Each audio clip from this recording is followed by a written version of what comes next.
You're gonna need a lot more than 10 things for Christmas Island, but here's 10 things that we came up with that were pretty essential that you don't wanna miss out on if you're gonna go.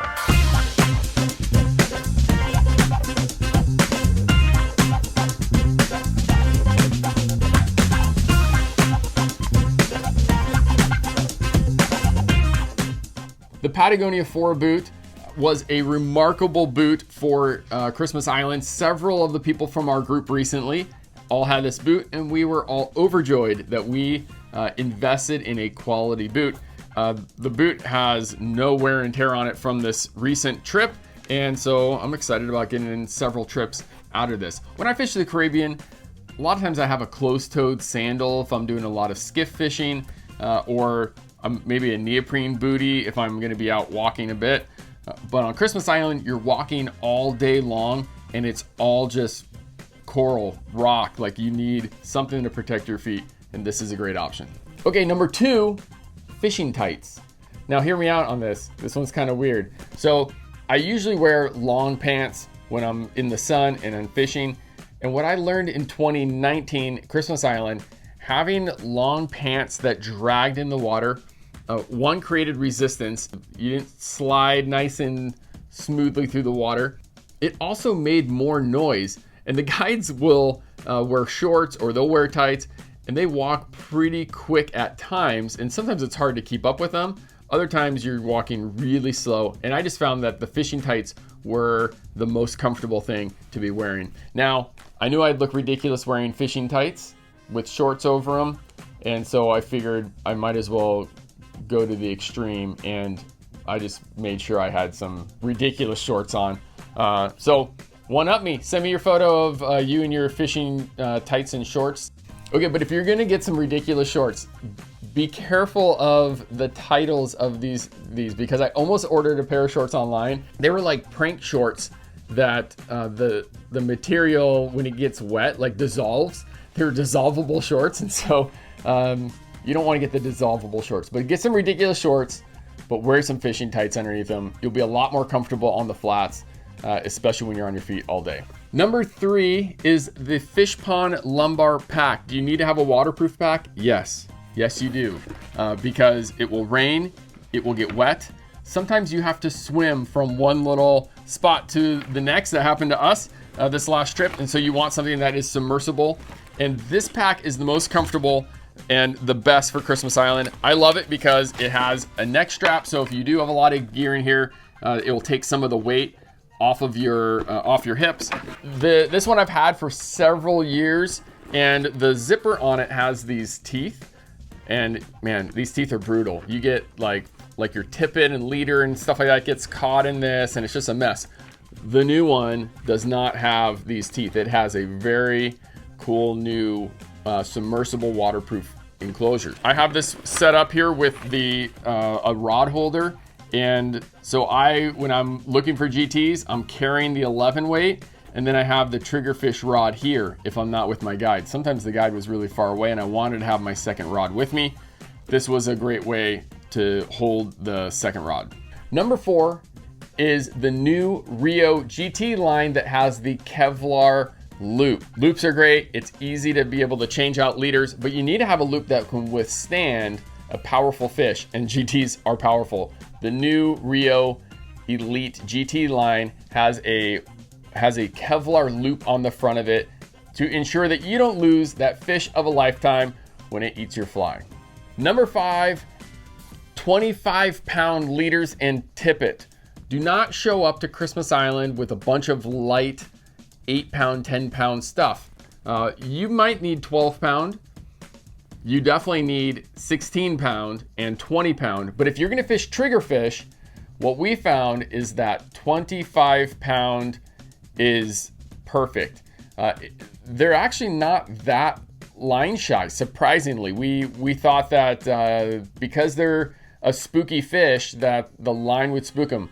No, it's the fly line that spooks them if it's cast over them, and sometimes the fly itself will spook them if you make a horrible cast. So you splash the fly right next to them, they spook. But 25-pound test, trust me, if you want to go after triggers, just get the beefy stuff. You don't want to lose one of these fish when they run into their little home or go over the coral to the deeper water.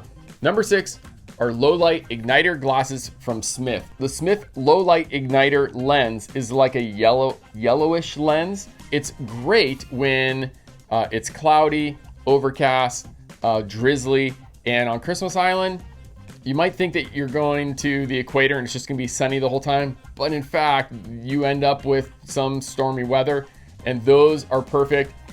And unfortunately, I did not have mine with me on this trip. Doug brought his, and I was jealous. And his are prescription, so I couldn't swipe his at all. So, low light igniter glasses. You wanna have more than one pair of sunglasses because the conditions will change on you. And so keep them in your backpack on the boat. Switch them out when you need to. Number 7, a packable, lightweight rain jacket. I just mentioned about how conditions can change, and I spent more than one day fishing in my jacket. Yes, this is my jacket. It's the size of a burrito. This is from Patagonia. It's the ultralight packable rain jacket. Comes with the stuff sack, and this is it. Killer jacket, has a place to attach your forceps, waterproof zipper that's really sturdy, and just a super comfortable overall jacket. Okay, how do you pack a rain jacket? No one ever talks about this. I'm gonna show you how to pack a rain jacket the best way. So lay your jacket out. This works with any rain jacket. Fold the jacket in thirds. Fold the sleeves down. And then what I do, so here's the hood up here. We're gonna roll it all up into the hood, and a lot of hoods will have a bungee, an elastic part to help with the hood, but it also kind of keeps it all contained. So now I do it 2 different ways here. You either roll from the bottom. Sometimes what I do is I just fold it in half, and then I roll, put it in the hood. And then a lot of times I'll pack jackets along, like in my drift boat, just like this. But it's nice that this one comes with a stuff sack. Boom. Number 8 is a stripping basket. I know, you're gonna bring one bag along on this trip and you're thinking, this is huge. I can't fit this in my bag. But you can, because it really doesn't take up that much space, and there's a lot of things you could pack in here. So, you know, your rain jacket, you can pack your rain jacket in the back. You can put reels and clothes and fly boxes and stuff like that. But you want to make room for this thing. It's great to have a stripping basket along. There are times when you're actually walking on dry land, and that's when this thing really comes in handy. If you're just in the water, you can hold a loop, and that's not impossible, but this will really make things easier, and you'll be glad you had it along. Our favorite stripping baskets are from Take. We import these from Latvia, and they make 2 different types.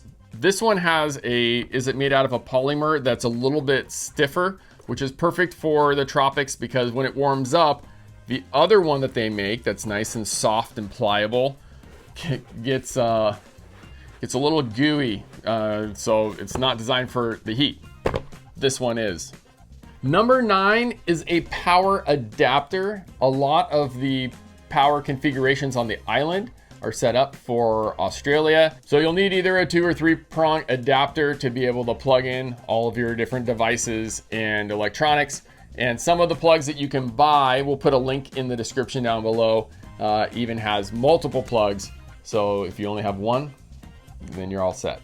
Okay, number 10, the last thing that is unique to Christmas Island that you should bring on your trip is you should bring gifts for the islanders. This place is so remote.